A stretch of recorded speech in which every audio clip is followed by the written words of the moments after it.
have a sister who has a husband who is the poster child of weaponized incompetence. They have 4 kids and she's pregnant.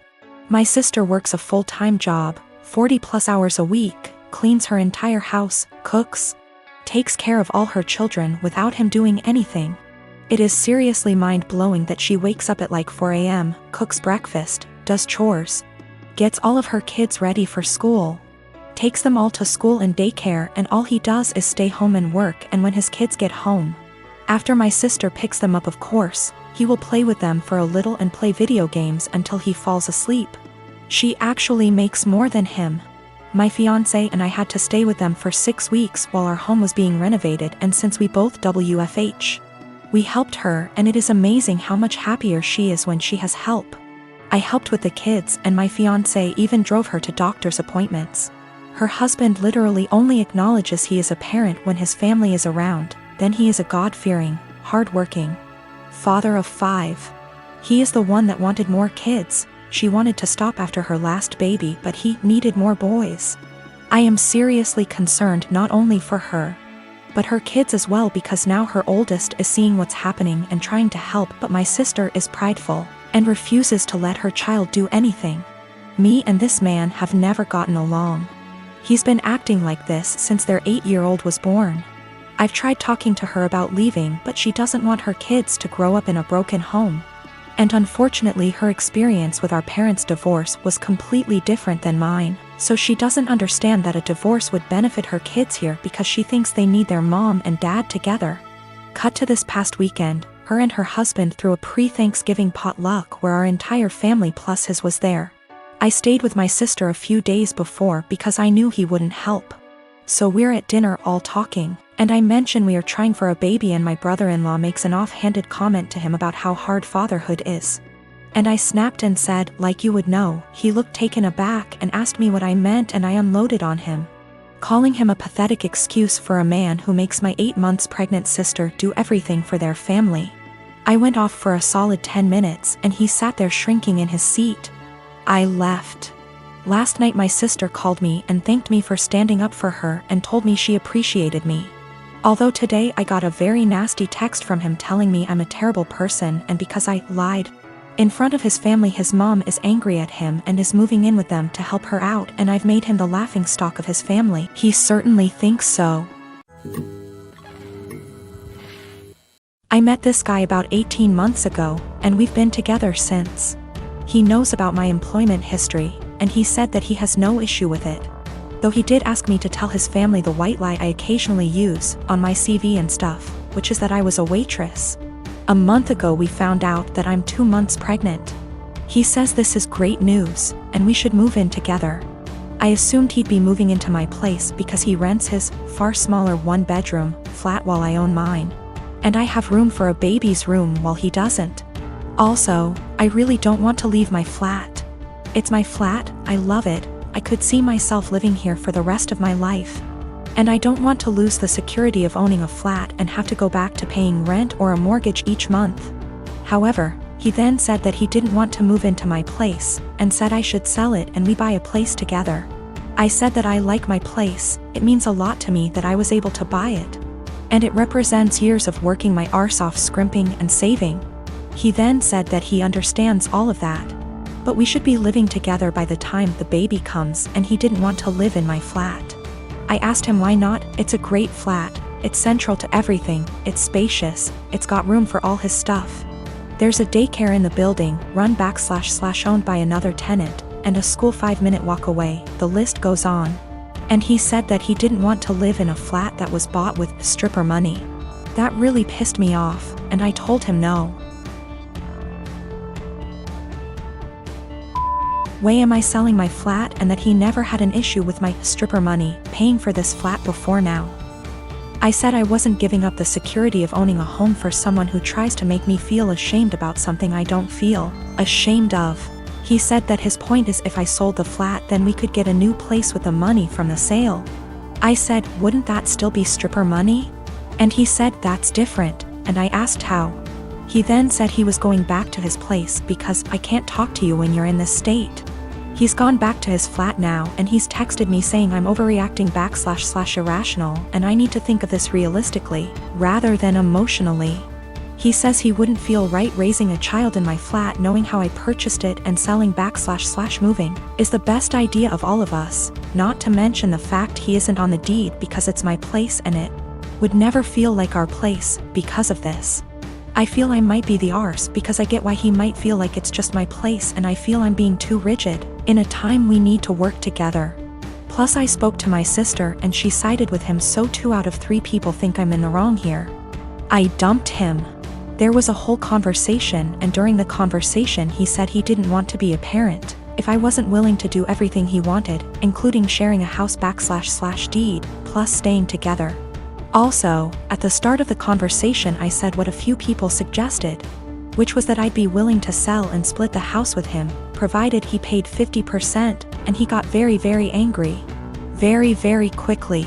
He also said a few other things, how it's all going to pan out just yet, but it looks like I'm going to be a single mother.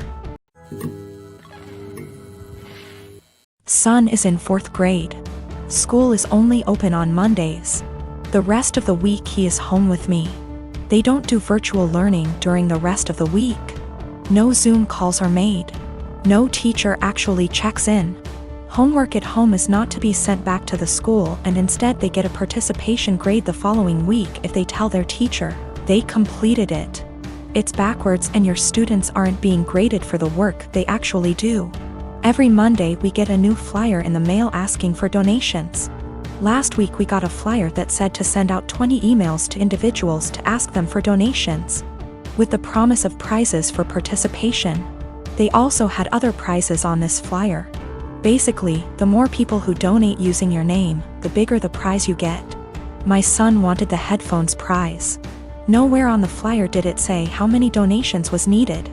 I called the school to ask and they said 12. I sent out the 20 emails. 14 people donated. The donation list was to be emailed to the school with the student ID and we were to pick up the prizes this past Monday. Son was losing his mind excited because he got the 12 donations needed for the headphones. We walk in and they proceed to tell me and my son that he did not qualify for the prize because in order to be eligible, you needed to get those 20 donations. Apparently the prizes for donations started counting after you received the 20. They turned damn near every student away, not just my kid. So I sent the boy out with his father and pulled the teacher and principal aside to let them know that they got these kids' hopes up for absolutely nothing and that all they accomplished was destroying the children's spirits by lying to their faces. I then told them that I was told by the secretary that he only needed 12 donations for those headphones. They said, "Sorry you feel that way. This is just how things are right now due to COVID." So I responded with, "Oh.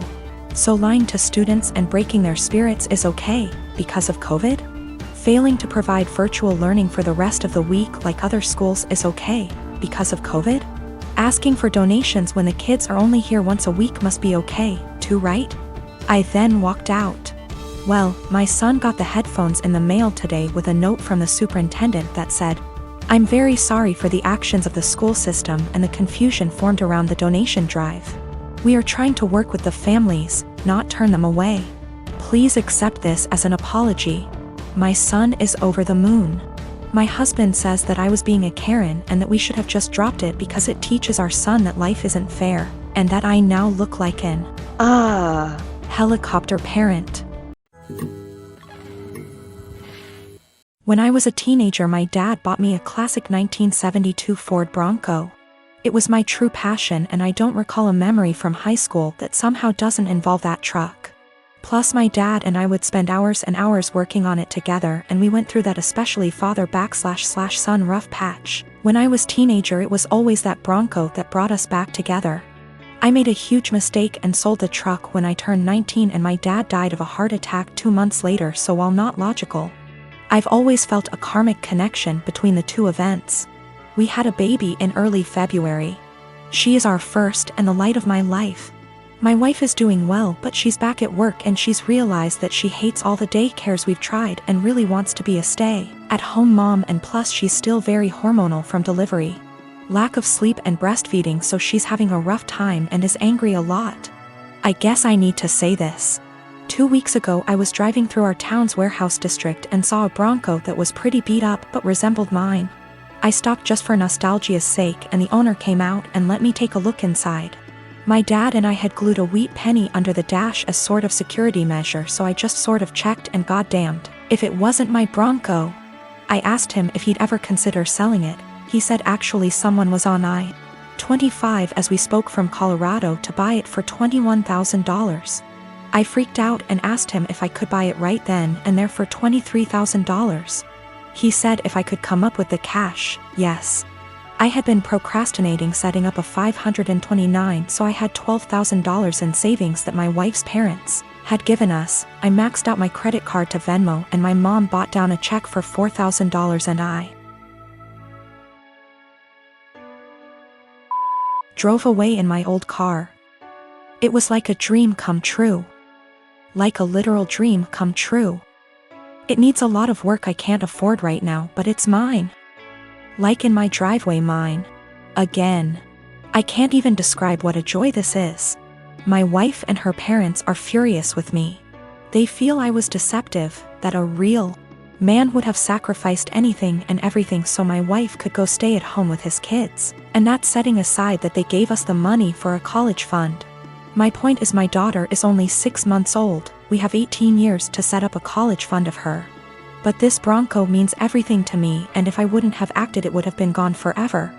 Now it can be that same connection between me and my kids. To me it's the literal meaning of happiness. I talked with my mom and she is basically going to buy the Bronco from me in order to refill the college fund and pay off the credit card. The $4,000 will be a gift and she's going to give me whatever I need to restore it. She's always been awesome to me and she's rather the money be spent now than wait for me and my sister's inheritance. I didn't tell my wife that my mom bailed me out and lied and said I found a buyer for the Bronco. I'll figure out how to cross that bridge when I get there, but my wife was so relieved that I had come to your senses. I don't want to disappoint her. It's going to take all my lying skills to pull this one off over the next few years.